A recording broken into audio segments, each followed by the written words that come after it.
Hi everyone, and welcome to week 8 of Info 649 library programming.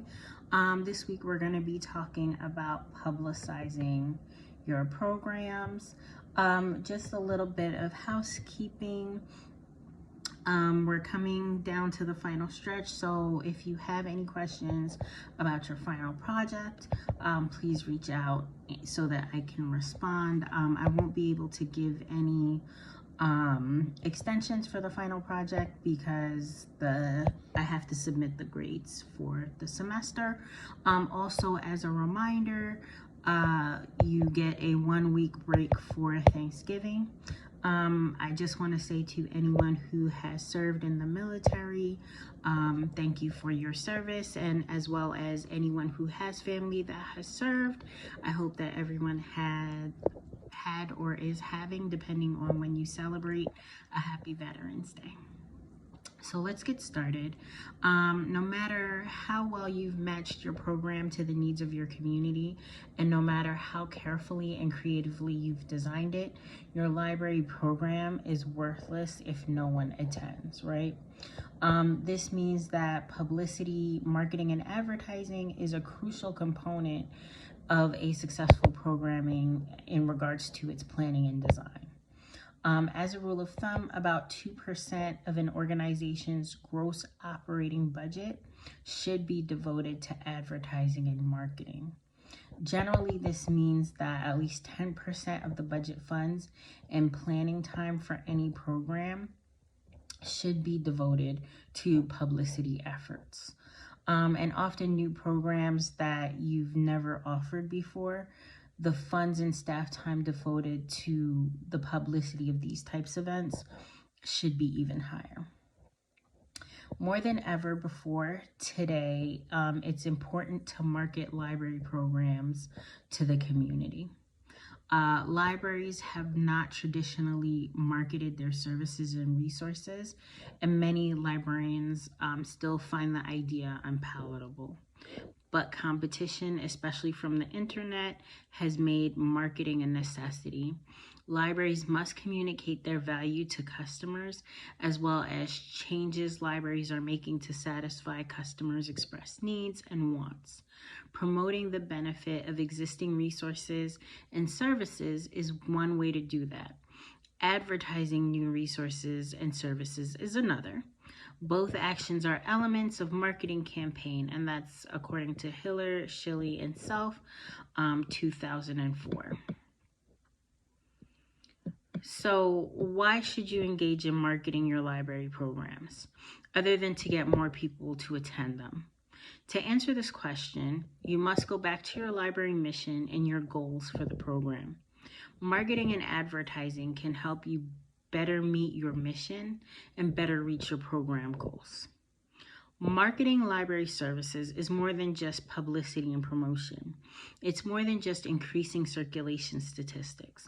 Marketing is a process that assists libraries in achieving user goals and priorities, satisfying the needs of their users and attracting new users. In a day and age where budgetary restrictions are reducing staff and services in many libraries, marketing is an essential tool for building successful relationships with the community. And that's according to Feel, 2005, pages 1 and 2.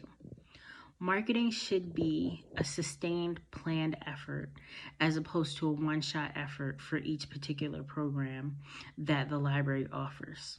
The best way to ensure that the mission and goals are enhanced via marketing and advertising is by drafting an overall marketing plan that can be adapted for use in specific programs. A marketing plan can serve as the basis for a longer-term marketing strategy for a library department or for an entire library. Also, Field 2005 says that a marketing plan is designed to answer the following 6 questions. Who are we trying to reach? What are we trying to do? Where are we going to market the program? Why are we offering this program? When will it be offered? And how will we afford the marketing efforts? Phil goes on to describe the elements involved in answering each of these questions in further detail. Your marketing and outreach plan is more than a mission statement. Each of the elements in the marketing mix, as well as your goals and objectives, will result in your marketing plan. Every plan should be written down and distributed to and understood by all staff members.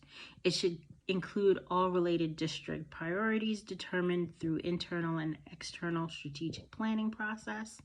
It ought to include timelines and dates for meeting these goals and objectives. Marketing plans use simple storytelling techniques.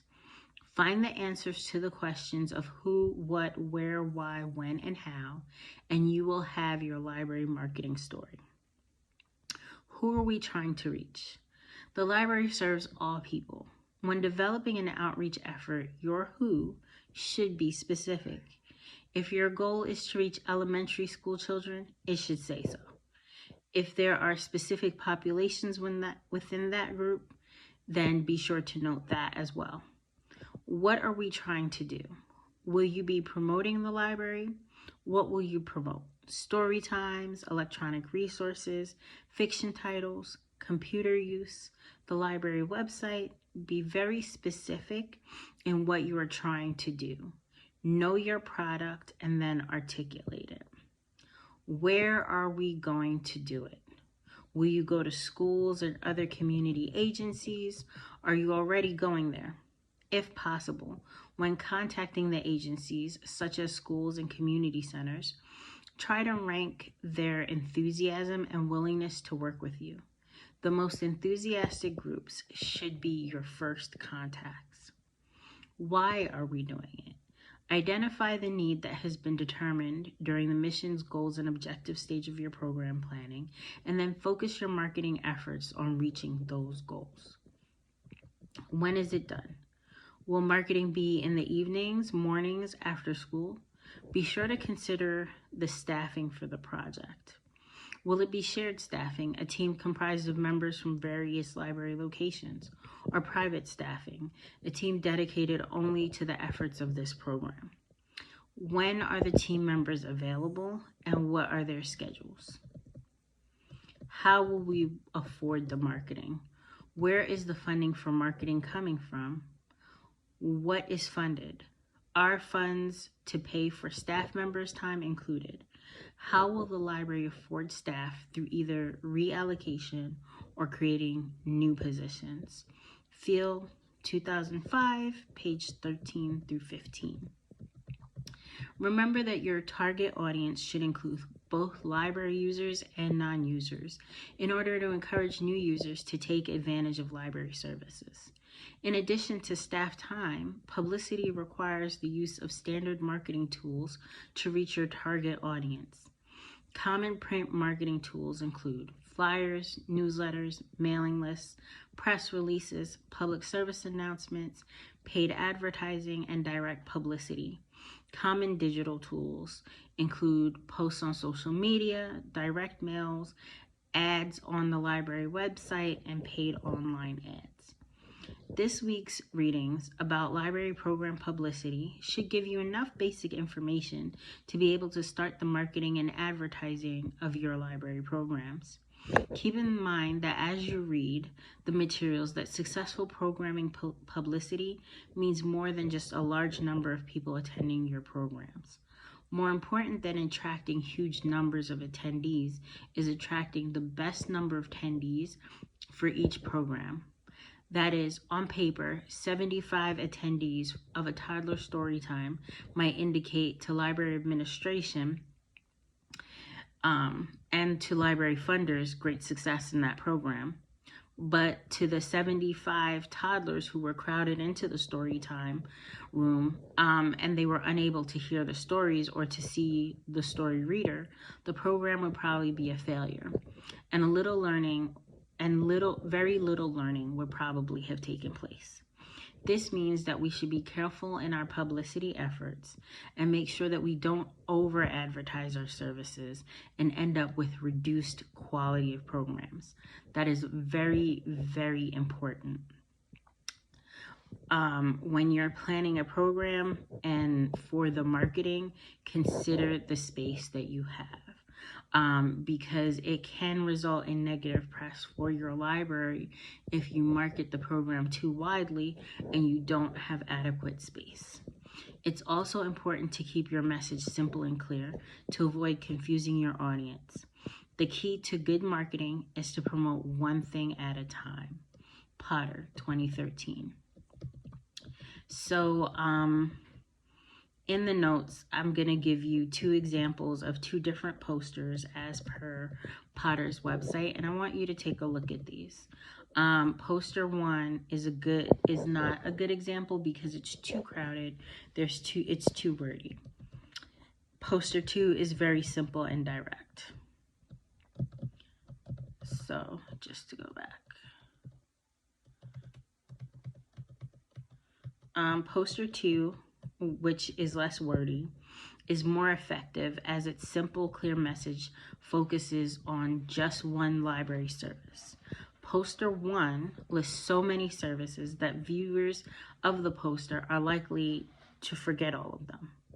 Viewers of the 2 posters are much more likely to remember the message from the second poster with its simple, focused message, and consequently are much more likely to use the library after seeing that. For more detail on the importance of single message marketing, take a look at Potter's full blog post, which I have included the link for. And I want everyone to think about what marketing, if you're currently working in a library, what your marketing looks like. Some libraries do have a separate marketing team that will take your submissions and create your flyers and your posters and everything like that to make sure that everything is on brand. And I want people to think about that as well. It's a much more streamlined process, but what happens when librarians don't have access to that streamlined process? And I'd be curious to hear your thoughts on which method is better for librarians to have complete autonomy or for a marketing team to create that direct public marketing. So that concludes our notes for today. I hope that you guys have a wonderful week. And again, please reach out should you have any questions. Have a good one. Bye-bye.